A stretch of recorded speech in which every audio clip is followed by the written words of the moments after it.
e se fa le regole come chi vuole, senza rispettare e tradizioni appunto che dommia anni di tradizione a Venezia, ragazzi, non ti puoi cancellare via con e a Leggina, a Normina e questo altro che altro. Vabbè che sono pochi veneziani, vabbè che noi vol che i veneziani ritornino in città.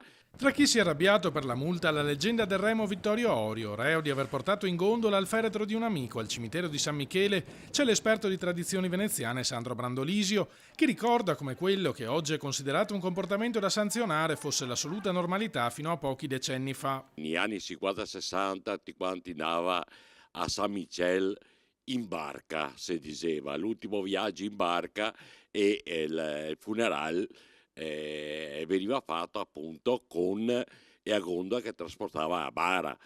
E gondole c'era gondole nere, da Dio che c'era magari a motolancia quella coperta per i parenti. Una regola approvata da un consiglio comunale o da qualche burocrate, sostiene Brandolisio, non può quindi cancellare il nostro modo di vivere. È tradizione, è il DNA del popolo, è come il dialetto, come tutto quanto quello che c'è insito nel popolo.